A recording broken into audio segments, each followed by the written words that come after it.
Hey, welcome to the Extra Podcast. This is Daniel. I'm joined around with Jeffrey Bucknam. Hi. And Kyle Meeker. Hey, Daniel. How's it going? It's great. It's good to be the here. doctor. The doctor is in the house. Both of you are doctors. Yeah, thanks. But So Kyle gets to be known as Doctor, Yeah. and I don't? no, I haven't got a nickname for you yet. Yeah. Master. No? No. All right. Master of the Universe.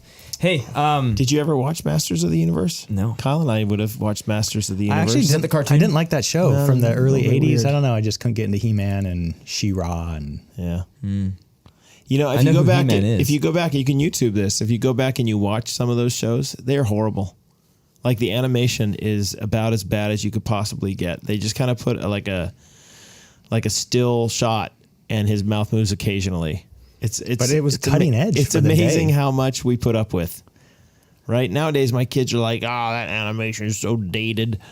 Whenever they see some movie that's from 5 years ago, the water's not rippling exactly how it normally does when you drop a stone in it. Is that you, Daniel? it's like me. Yeah, you look back at some movies and they look terrible now. They do. But you can appreciate them for their aesthetic quality. Yeah. Can't you? Or Well, no? you can appreciate what they were trying to do, but not necessarily what they are now. I didn't know, like, in this alternate Star Wars universe that they were going to have, like, red buttons all the time. Think about that now. They're thinking to themselves, man, why couldn't we have come out with the first Star Wars now? Because then at least it would be digital on screens. But maybe, in 20 years, we won't have screens. We will just be able to see it inside our eyeballs. Or to be on your glasses and you just watch everything. Kyle, did you So have I a Google Glass? Did you have a Google Glass? I don't have it. Unless I do, and I'm not actually watching you right now with my glasses on. You're watching the World Cup. Kyle, you kind of have Coke bottle glasses, don't you? Yeah, my vision is without correction very deplorable. Oh, man. To put it mildly. I don't know if they'd let me drive, actually, if I didn't have Really? glasses on. Yeah. Did you ever have contacts in your life? Oh, yeah. I Okay, wore this is contacts for the, quite a bit of honestly, time. we're not going to talk about this How'd that anymore. happen? Did you stare at the sun? too long? Stop. We're not talking about Kyle's eyesight anymore. It's just Wait, terrible funny though, he radio. did almost study to become an optometrist, didn't he? Yeah, I thought about that for a while because I'd been to him so much. I was like, hey, this seems like a good gig. That's great. And maybe it was from watching He-Man too a lot of close irony to there. the screen when I was a kid. Anyway, we got a lot of stuff we want to talk about. Yes. Do you want to hit the World Cup for 30 seconds, Jeff? Let's Are hit you it. surprised? Let's hit the World Are you Cup. surprised about the results so far? Well, we've gone through as of the moment of this podcast, we have gone through the first round of the round robin. Yeah, the round robin. So, Germany shouldn't have lost. I mean, when I say that, you don't expect Germany to lose, so that's a big thing. Yeah. I've been watching. I've been right into it though. I'm a big soccer fan, as many people know, and so I'm right into it. Love watching the games. It's actually one of the more enjoyable experiences, being a complete neutral to almost every team and choosing who to cheer for, largely based upon which team I want to lose. Yeah. Well, and players that you like. Yeah, and- yeah. I don't like England. No. No. Why? I don't think even England likes England. Mostly because the English fans. I listen to a lot of English media when they cover the World Cup, and they are, on the one hand, self-effacing, right? They realize that they never win anything and they fail miserably, and yet so easily enticed into believing they can win. So that if they have one positive result, or even just a draw, or something, or their coach is nice for a minute, they're like, "We can win it."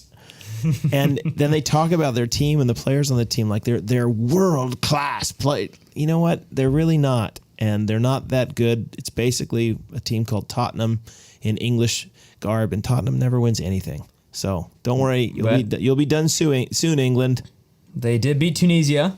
Yeah, which they treated like they had just conquered Europe in some Tunisia. way. See, we beat Tunisia in the last minute of the game on a lucky header from the back post. We're great. Or Iceland, when they tie, they celebrate. And then their coach is like, well, wait till we win. Wait till you see how we react then. Yeah, totally. So I'm cheering for Are Iceland. you from the little guy, Iceland? Yeah, That's that'd your be team? fun. Yeah. I was kind of thinking that I wanted Nigeria to win just because at some point one of the African teams has to win this tournament or get really far. Senegal beat Poland today. Senegal might be the one that I get behind because, Sadio Mane, he's good. Anyway, There's our Who's World your Cup winner? minute. Germany? You got Germany winning or France? I have France winning. Kyle, who do you have winning? I'm a football novice, and so for our Who you got staff, winning, Kyle? staff Oh, wait. pool, I picked Iceland to go to the Final Four, and Good. then England to win it all because the Premier League is played there, right? All right, Wouldn't that Kyle. make them? Watch, this will be the first time they win it since 1966 That's right. because Kyle picked them. Because Kyle picked him. I got Argentina beating Brazil in the final. Nah, listen, in European World Cups, it's always the European teams that do well, always. So Great. there it is. You Well- heard it here first. Let's move on to, I guess, a serious topic. And this is, a legal topic. This is a Christianity and culture topic. And this is also a culture topic as far as tolerance and as far as what the world might look like for Christians going forward in the future. I'm referring, obviously, to the Trinity Western decision. I believe we might have talked about this before in slight detail about the decision that was going to be coming about the law school and their ability to have a law school. Now, we should say from the start that none of us here are very well read on this, and that Well, we've read some. We're not, none of us are lawyers, so when we say Yeah. that we're not very well read, I haven't read the actual decision. right. I probably won't read the actual decision. So I'm more interested not in the legalities of it and the argumentation made by the Supreme Court on why it is they chose one way or another, but ultimately the effects of that decision on Christianity, on the way that Christians are perceived in the public sphere, that kind of stuff. So let's tease that out a bit. Jeff, how do you see this playing out in the public square? The fact that now Christians cannot, a Christian institution, a private religious institution, can no longer have a law school. Well, they never had the law school to begin with. What the court essentially has said in doing this, whether deliberately or not, is that Christians can't be trusted to train people for service to everyone in the public square, if that makes sense. So a Christian or institution that holds a certain sexual ethic cannot be trusted to train somebody to be a lawyer.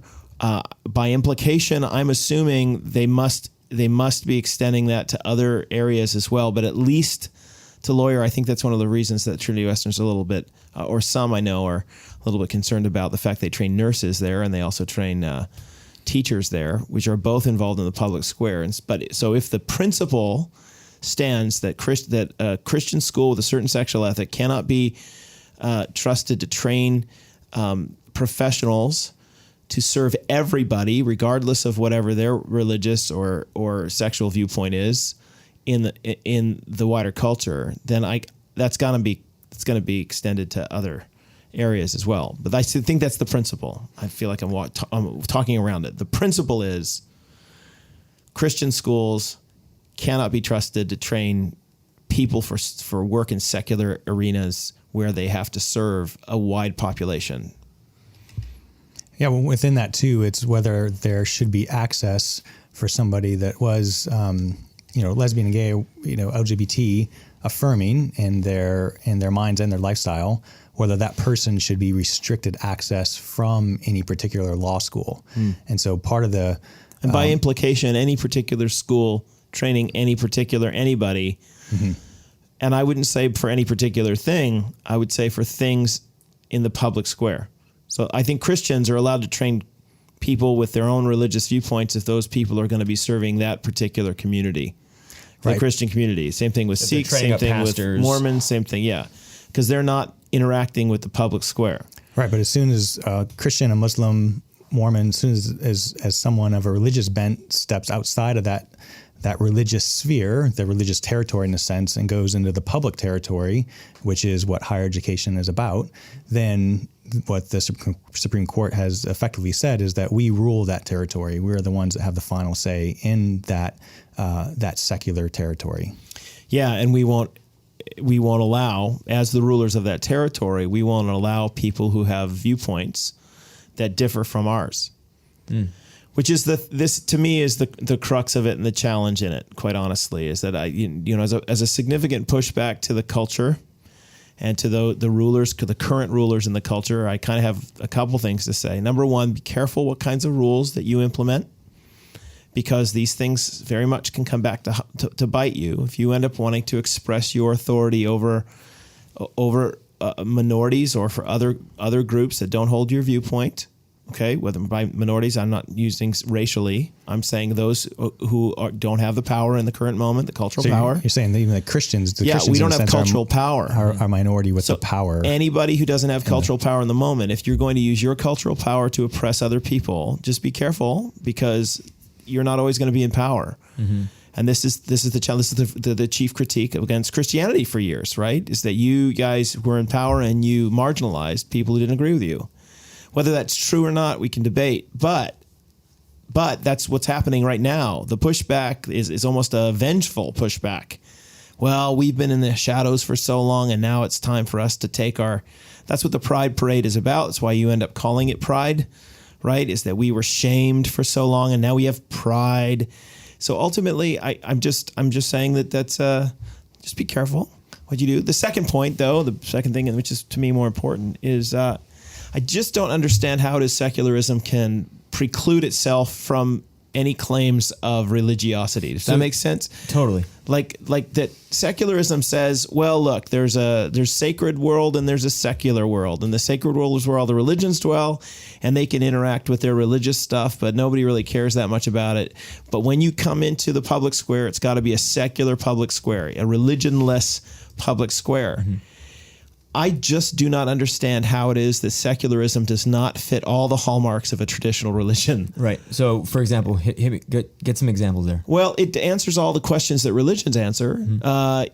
Is there a God, or what's he like? No, there is none. We are him, or it has a grand story. Where did we come from? The primordial ooze that was started with the Big Bang.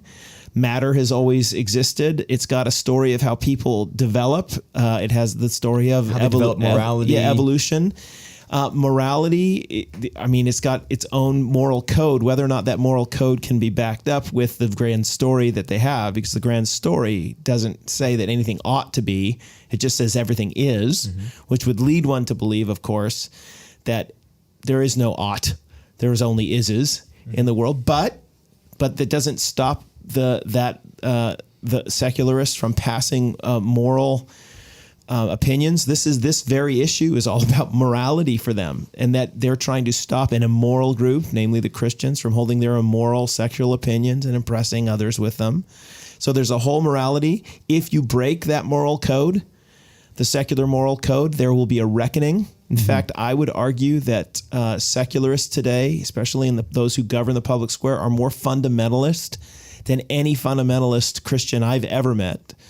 And I say that because if you are on Twitter, you own Twitter, and you eat at the wrong restaurant, namely Chick-fil-A, you will be publicly scorned and shamed for just eating the wrong kind of chicken. Yeah, he's the CEO of Twitter, who has been criticized by conservative people for silencing conservative voices on Twitter. Yeah, he goes, eats at Chick-fil-A, who is, I think they refused to service, or they made their stand clear on LGBTQ. Well, they work. The LGBT people work at Chick-fil-A. They are served by Chick-fil-A. There's no barrier in any way. Right. The president, Dan Cathy, he does not. He is a Christian man, and he disagrees with the sexual authorities today. He disagrees with the secular state regarding this issue. And so they have shamed him, and now anybody who is near him is now shamed. Yeah. Even those who like his chicken. So the guy who was protecting that community is now being eaten by the same community that he protected. Right. But this my point is, it's fundamentalist. Yes. So if you do something wrong, if you break one of the little moral codes, you are chastised immediately. Then you have to virtue signal, meaning that you have to show that you made a massive mistake, and then you have to sign prove to everyone in the next little while by doing some sort of penance that you actually don't believe that. What you believe is what they think. And yes, these Christians are hateful and horrible, and so I'm going to signal to everyone that that's my viewpoint, and then you might be welcomed back into the community. Maybe. But you'll always be known as the person who did that. Honestly. Yeah. It's too late at that point. Dude, I was telling Kyle just beforehand, there's a great story about Nathaniel Hawthorne years and years ago called The Scarlet Letter. Okay. That was written about puritanical New England. and a woman is caught in adultery, and she is told to wear a scarlet A around her neck. Okay, and the whole story is basically just chastising the point of the story is chastising this society that is so, and that's where we get the language of puritanical. Yeah. That if you don't heed the moral code, you will be ostracized in the harshest manner. I have no idea how it is that secularists don't see that that's exactly what they do. Yeah. That in this day and age, it's not the Christians who are oppressing anybody. It's actually the secular authorities. They have the cultural power, and they're the ones who are now using that cultural power to inflict their judgment on whomever gets in their way. Yeah. And again, there's a danger in that. Yeah. So you recommended to me a TED Talk. Can I recommend it on the program? Yeah. It was by a guy named John Ronson, and it was called "When Online Shaming Goes Too Far." And you've mentioned this lady before. What was the lady on Twitter who got? I can't remember her name, but she made some offhanded jokes while she was traveling to South Justine Africa. Sacco. I think. Yeah, she was traveling to South Africa, and she made some jokes about. She had to stop over in England, and she made jokes about the state of dentistry in England. And then when she was going to South Africa, she made a joke about AIDS. Yeah. Which in the end was, I mean, it was not a good joke. It was poorly. She was being sarcastic, but you can't tell sarcasm on Twitter. But then she boards a 13-hour flight, and in those 13 hours online, she gets shamed and destroyed and fired, basically. And people find it cathartic, like they're entertaining some sort of justice on this lady, and she doesn't even get to have a trial or get to explain herself and say, "Hey, this is right." Well, like this was just a joke." And look what happens on college campuses all the time nowadays, Yeah. right? So if you don't create a safe space, or you're not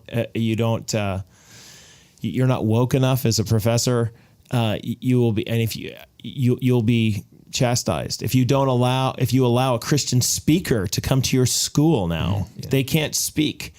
Because even if you've invited 6 other religious traditions, you can't allow the Christian to talk, because the Christian is a hate monger and horrible and must be ostracized and pushed to the margins. Again, this is not. I just don't think. I'm an American. My mother was Canadian. I'm pursuing Canadian citizenry. I just citizenship. Sorry. Like I thought we were better than this. Yeah. It's Go ahead. Yeah, just to think about the religious aspect of something that comes across as very non-religious and neutral in religion, the secular idea, just the expressions of being woke or being awakened to the realization of what they are promoting, and that awakening to like a deeper insight, the true insight is a very, in a sense, religious term. Yeah. And then the use of shame, because certain groups have been shamed so much historically, now the shame can be turned around to the groups that used to promulgate the shaming. So it's like a justified redistribution of the shaming for a time until things get balanced out. And again, the shame is part of what cultures and religions use, or that it's part of the systems in order to teach people kind of what's acceptable and not acceptable.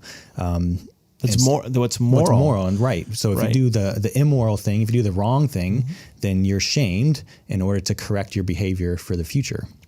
So all that to say that I think that Canada is a less welcoming place for diverging viewpoints today than it was, even a month ago. Yeah. So Canada wanting to be pluralist and diverse, diversity, pluralism, are they meeting any of those? Well, as long as those diversities and pluralisms are within the accepted groups, it's fine within that channel. But river. for you to disagree with the secular authority, and by the secular moral authority, it is not permissible for that to happen. For you to think that you have, which is again just crazy, because ultimately the very worldview upon which they stand does not establish any moral codes.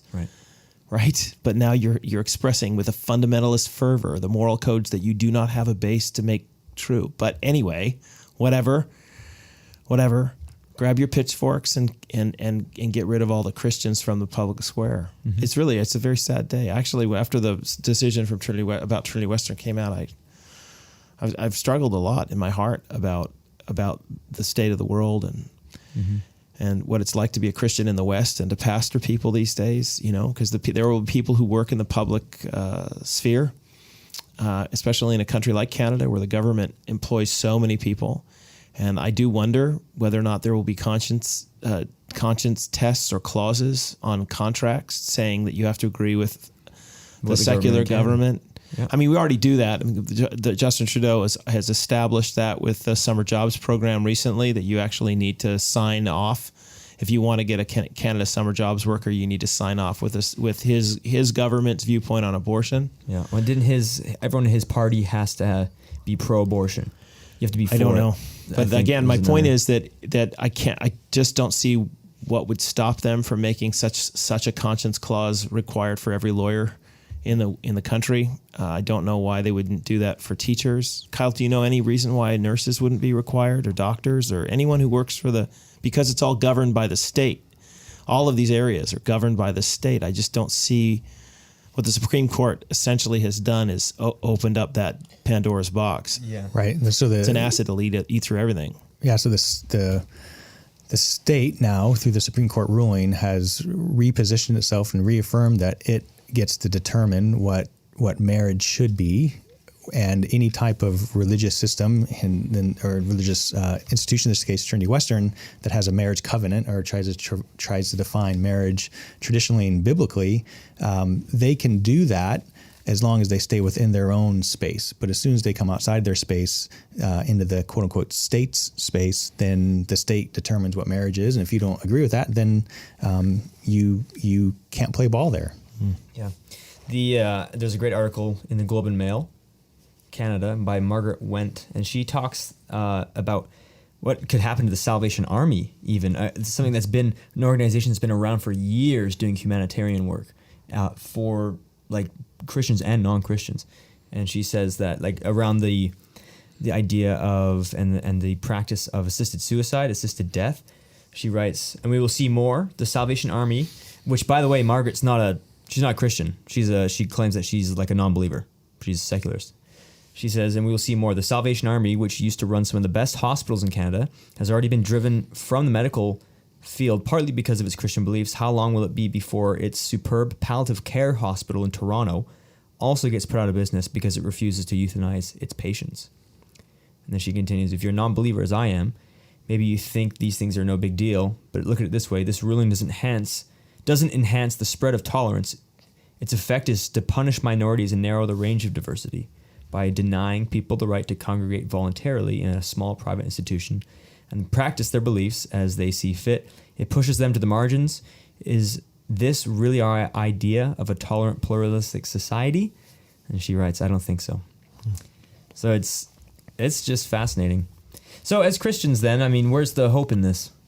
I think, go ahead, Kyle. Well, it's in one sense, it shouldn't surprise us. I mean, Jesus said if you pursue him, to expect persecution. So we in the West have been, we've had things maybe too comfortable for too long, or we haven't engaged as actively and compassionately and fervently through God's word as we should have.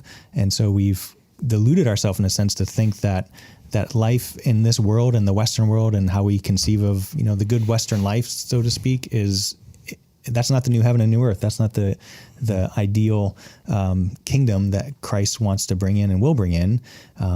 So this surprises us, but it shouldn't. Do you know there was a time in the early church where Christians like us, in order for them to engage with the Roman society, had to play by the Roman religious rules. Okay, which is essentially, by the way, there is no non-religious space in the world. Every non-religious person has a religion, and that religion might be agnosticism, it might be atheism, it might be whatever. But that's religion is part of humanity. That's what we are. Yeah, religion as a way to understand who we are, right, what we're about, what's to be shamed, and what should be shameful. Everybody's got a view. Okay, so the public square is always governed by somebody who's got a religious viewpoint. In the Roman world, those particular religious viewpoints saw the emperor as being a god. And so in order for you to partake of anything that had to do with the wider culture, you actually had to go out of your way at points to virtue signal. So pinching incense to Caesar was a common thing. If you want to go to the play or whatever, you had to actually pinch a little bit of incense and tash it on a candle and poof before a visage or some sort of some sort of fresco maybe, or a sculpture of Caesar's head, to show, I believe Caesar's God, and then they let you in. It was like getting your Costco card, and you know what I mean. But in order to get entry here, you have to do this, and so a lot of Christians just wouldn't do it because it was a sign of, in a sense, it's idolatry. Worship. It's a worship. It's a recognition, declaration that Caesar is Lord. When the early declaration of Christians is that Jesus is Lord. So to be part of a trade union in those days, right? Which is, we have unions these days. Similarly, if you wanted to go to your union meeting, so think about this in NFL football or whatever union that you think of, or the BC Teacher Federation, you had to actually go and you had to eat a meal that was a worship to a God that was going to look after you. And so Christians just decided, look, we can't do this. We can't be a part of these things because it's idolatry. And so my point is that this is not our first rodeo in the Christian church when it comes to these sorts of things and being in this position. Our brothers and sisters around the globe have been facing this sort of situation. If you talk to people in where governments are officially Muslim or officially Hindu or officially, whatever, that they're facing the same kinds of issues all over the world. As soon as this came out, I was actually reading a couple passages that came to my mind immediately. But 1 Peter 4 was especially one, 1 Peter 4:12, where it says, "Dear friends, don't be surprised at the fiery ordeal that has come on you to test you as though something strange were happening to you." And there's two important things in that verse. One of them is, first of all, don't be surprised at this sort of thing. Peter's writing about the very things we just described, that I just described in the Roman culture. So Christians shouldn't be we should expect that this is the way it is, number one. But secondly, it's interesting how he gives the purpose for this right in the middle there. He says, "It's come on you to test you." And he goes further to describe that a little bit. In verse 13, he says, "But rejoice inasmuch as you participate in the sufferings of Christ, so that you may be overjoyed when his glory is revealed. If you're insulted," so this is what he means by sufferings of Christ, "if you're insulted because of the name of Christ," and that means that if you're following Christ's way, right, his moral code or whatever, which is what in this case Christians are doing when they hold up a biblical sexual ethic. If you're insulted, if you're insulted because of the name of Christ, you are blessed, for the Spirit of glory and of God rests on you. If you suffer, it should not be as a murderer or a thief or any other kind of criminal or even as a meddler. However, if you suffer as a Christian, do not be ashamed, but praise God that you bear that name. For it is time for judgment to begin with God's household. What does he mean by that, Kyle? This is a time, going back to what you first started reading, a time of testing, in a sense of that this is one of the many things that are going on, and there's never just one thing going on. And here's a great example that one of the many things going on is that the people who call themselves Christians will have an opportunity to really evaluate what that means. Is this something that I do simply because my parents brought me here and I have some good friends here, or am I a Christian because I actually identify with Christ? And if I identify with Christ, I'll rejoice in the fact that I can actually suffer for his name. Yeah, so it's a winnowing moment. It's a clarifying. Winnowing, like you take the wheat and chaff and you throw it up in the air and the chaff flies away and all the wheat falls down. That's the way he kind of is portraying it here, is that the judgment's going to begin with God's household, meaning that purifying. we're going to clean out the church. We're going to show who's real, who's not, right? And if it begins with us, this is the end of the passage, what will be the outcome for those who do not obey the gospel of God? And if it's hard for the righteous to be saved, what will become of the ungodly and sinner? So then, those who suffer according to God's will should commit themselves to their faithful Creator and continue to do good. Yeah. So I actually think Paul, it's so wonderful that the Scriptures give us direct words here. So we shouldn't be freaked out, worried about it all. We should recognize that we probably will suffer and be maligned and insulted for all these things. but we commit ourselves to our faithful Creator and continue to do good. The other passage that was on my mind, by the way, was in Acts 4, when the religious authorities and the Sanhedrin said to Peter and his friends, you can't preach about Jesus anymore. Don't do it. Oh, yeah. And they left, and they went back to celebrate, in fact, with their friends. And they prayed a prayer. You guys remember the prayer? It says, O sovereign Lord, why do the nations rage and the peoples plot in vain against the Lord and his anointed? Like, we see in our time that very thing coming to fruition. Yeah. And so God give us great boldness so that we can proclaim. So in other words, help us to do the exact opposite from what they just told us to do.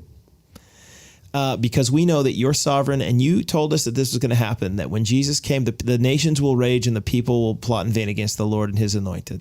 Mm-hmm. So we shouldn't be surprised on this, and the way forward is not cowering, but boldness and continuing to do good and moving forward as the church. The gates of hell will not prevail against God's church. I mean, we have an opportunity to retreat or press in further towards the goal that we have before Christ and the kingship. So our young adults, we had our float fest this past weekend. We were up in Osoyoos, and this was heavy on the hearts of everyone because we got up there on Friday morning, and I got the text from a buddy, and because I knew that it was going to be coming out, the result.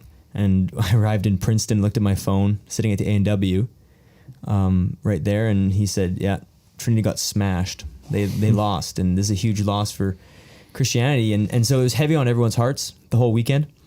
And in our time of prayer and being with the Lord and reading through 1 John and learning about how John just over and over again in 1 John talks about loving one another. And this is an opportunity for us Christians to actually link arms even tighter than we ever have before and face the persecution head on and attack. And if we lose in this arena, okay, great. We'll try and influence and help the world in another area. And if they kick us out of there, great. We'll do our best to continue to serve. What does attacking look like? The true king. Yeah, that's a good question. Yeah, so one of the maybe natural reactions would just be simply to retreat, head to the hills. Let's form our own communities away from all the persecution, and that in one way is a natural reaction, and wanting to isolate ourselves from the difficulties. But Jesus in the Sermon on the Mount, a famous you are the salt of the earth, the light of the world. The light of the world part says, you are the light of the world. A city set on a hill cannot be hidden, nor do people light a lamp and put it under a basket, but on a stand, and it gives light to all in the house. So there's this idea that we project light and truth to all those around us. And in the same way, let your light shine before others. Why? So that they may see your good works. So this light emanates good works, and the good works are, loving people, serving people, honoring people. So as we have fundamental disagreements with people about what it actually means to be human, not just about who God is and whether God exists, but fundamental disagreements about what it means to be human, about whether my biology should be connected to my gender in any way. Is that something that should be a part of who I am as a person, biology and gender connected? Because that's how I'm actually going to relate to my kids. I can't relate to my kids other than the biology that I have, or my grandkids. Or is gender something that is disconnected from biology in such a way that it's simply how I want to express myself at the time or in the moment? So as we have such fundamental disagreements, not just about God, but about who we are as people, we still do these good works. We still love people. We still honor people. So our attacking isn't the Twitter sarcasm and fighting fire with fire, so to speak. But our attack in that sense is to buckle down and try to love even more, try to do even more good works, and try to show that we are people who have been brought into God's family, adopted into his family because of his kindness and grace. And because of that, we want to just love you. And then they may see your good works, Jesus says, and the result of seeing the good works, and give glory to your Father who is in heaven. So there's this idea that as people see this, many people will further mock. But there's this idea that as we continue to do good works, and that's our battle, in that sense, our battle plan, that people will look at that and their categories will be like, wait a second, this doesn't match. Doesn't make sense. Let me hear more about this Christ whom you're talking about. In the early church, since I was talking about one of the ways that they overcame the hostility, the culture around them, was through radical hospitality. Yeah. And by that meaning that, a culture of death like the Roman world and like ours now. ends up having massive casualties, right? So if you believe that God's word and God's way is good, right? So God's law is ultimately good for human beings, which is what I believe to be the case and what the scriptures teach. Then if you break God's law, it's going to have natural outcomes of disintegration of the person, which is meaning that there's going to be a lot of casualties on that battleground, right? Where people are actually running after what they think is going to give them freedom, but actually it's going to be a prison. And they're going to end up wondering why I'm so lonely, why it isn't like we're already seeing some of this with the rising suicide rates and all sorts of things. So the role of the Christian church is, as it was in those days, to be radically hospitable. In those days, infanticide was common. They just exposed the little girl. You don't want a little girl, you want boys. And so it was acceptable for you to take the little girls and just expose them and put them basically they have these Roman baths, and they would just drop them down basically the toilet, and the little girls would cry and die. They would die underneath the ground of these Roman baths. They've found the remains of like hundreds of little Roman girls at the grates that were supposed to keep all of that stuff out from the aqueducts and stuff. It's just disgusting.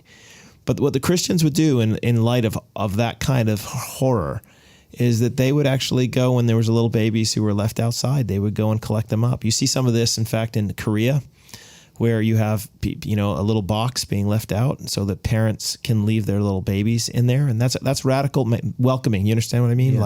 Radical welcoming hospitality. It's my belief, actually, that in the current setting, that the best way for us the best apologetic that we have is probably not reasoned argument, although it's very necessary and important.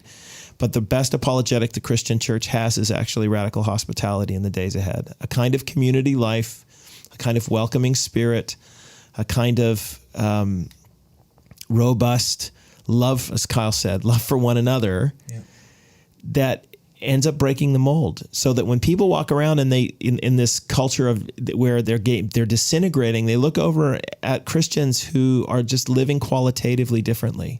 Everything's going to come crashing down around them, and yet they see that. And they see, and then they're doing okay, and their interest is piqued. And this is where I think Peter's after too, and he says, "Always be ready to give an answer for the hope that is in you." So in a world that's hopeless, there will come a time, because of the radical hospitality, because of the Christian church, because of the love that we can show toward outsiders, toward those who are suffering, so toward the casualties on the battlefield, people will start thinking, well, you know what? I don't actually like this path that I'm on. Yeah. Perhaps there's a better way. Yeah.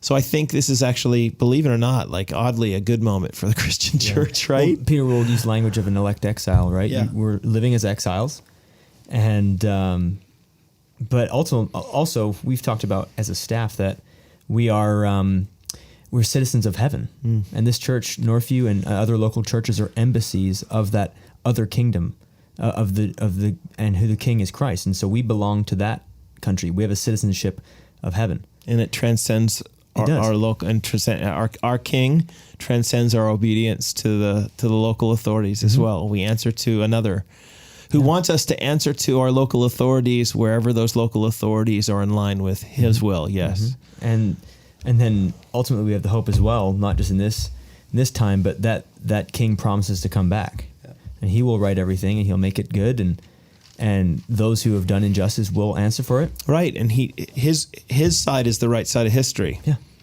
Ultimately. And always has been and always will be. Right. So that's the other fun side of it, is which side will you pick?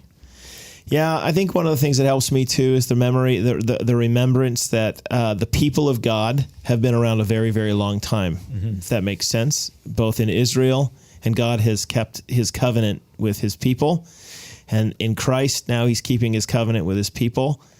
And the church and Israel before her have faced a lot of trouble, a lot of critiques, and a lot of everything. And we're still standing. So when you see these kinds of things come and go, and different governments come and go, and different winds come and go, what's beautiful is the preserving grace of God over his church and his people. And we will be here long after Justin Trudeau is not in power. and the church will be here long after Soji is like an odd remembrance from people. I'm not suggesting that it's going to get better necessarily. I'm just saying that no matter what the government is of those days, they'll think, oh, we're the ones who answer. Everyone's going to answer to today, but they'll have to answer to the ultimate king as well. And there's a lot of hope in that, to be honest. It is. I'll just end with this. So we talked about that, and I was reminded just the power of God.